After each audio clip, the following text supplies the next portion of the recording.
বিসমিল্লাহির রহমানির রাহিম। আসসালামু আলাইকুম। আমি Mohammad Samnul Islam Prince, advocate, Bangladesh supreme court. আজকে আমি যে বিষয়টি নিয়ে আলোচনা করব সেটি হচ্ছে কোন তালাক প্রদানের ক্ষেত্রে একজন স্ত্রী তার দেনমোহর প্রাপ্ত হবে না। অর্থাৎ দেনমোহর একজন স্ত্রীর বৈবাহিক অধিকার। অর্থাৎ আমরা আজকে দেখব যে একজন স্বামী স্ত্রীর মধ্যে যদি একটি তালাক সম্পাদিত হয় সেক্ষেত্রে স্ত্রী কখন বা কোন পরিস্থিতিতে দেনমোহর প্রাপ্ত হবে না। তো চলুন আমরা আজকের ভিডিওটি শুরু করি।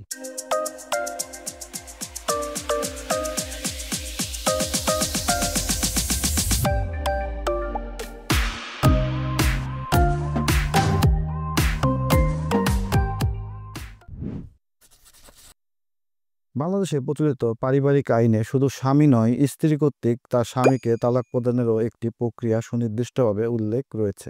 বিশেষ করে স্বামী স্ত্রী উভয়ের সম্মতিতে যে তালাকটি সম্পাদিত হয় সেটি খোলা তালাক নামে পরিচিত।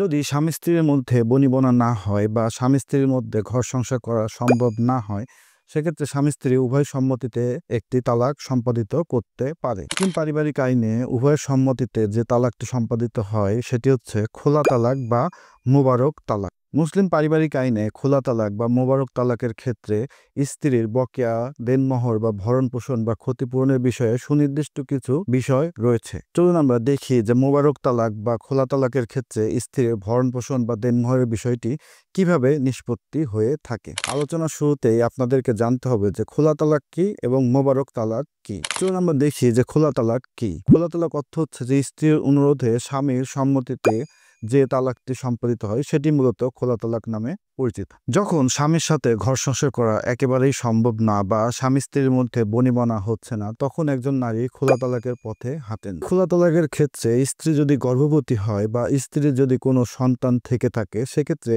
সন্তানের ভরণ পোষণ স্ত্রী ওই স্বামীর নিকট থেকে প্রাপ্ত হবে যদি সন্তান ওই স্ত্রীর কাছে থাকে বা সন্তান যদি ওই স্ত্রীর কাছে লালিত পালিত হয়। অর্থাৎ খোলা তালাকের ক্ষেত্রে যদি একজন দম্পতির সন্তান থাকে সেক্ষেত্রে ওই সন্তানের ভরণ পোষণের বিষয়টি খোলা তালাক সম্পাদনের দিন উভয়ের সম্মতিতেই নিষ্পত্তি হয়ে থাকে। অর্থাৎ সন্তান কার নিকট থাকবে, সন্তানের ভরণ পোষণ কে প্রদান করবে, কিভাবে প্রদান করবে, এই যাবতীয় বিষয়গুলো খোলা তালাক সম্পাদনের দিনই নির্ধারিত হয়ে থাকে। খোলা তালাকের ক্ষেত্রে চেয়ারম্যান বা মেয়রকে নোটিশ প্রদানের প্রয়োজনীয়তা নেই। খোলা তালাক যেদিন সম্পাদন হয় খোলা তালাকটি সেদিনই রেজিস্ট্রি করা হয়ে থাকে। মনে রাখবেন যে খোলা তালাকের ক্ষেত্রে স্ত্রী তার স্বামীর নিকট থেকে বকেয়া দেনমোহর দাবি করতে পারে এবং বকেয়া দেনমোহর প্রাপ্ত হবার পরই স্ত্রী তার স্বামীকে তালাক প্রদান করতে পারে। খোলা তালাক সম্পাদন বা কার্যকর হবার পর পুরুষ যে কোনো সময় দ্বিতীয় স্ত্রী গ্রহণ করতে পারে বা দ্বিতীয় বিবাহ করতে পারে, কিন্তু স্ত্রীকে যদি দ্বিতীয় বিবাহ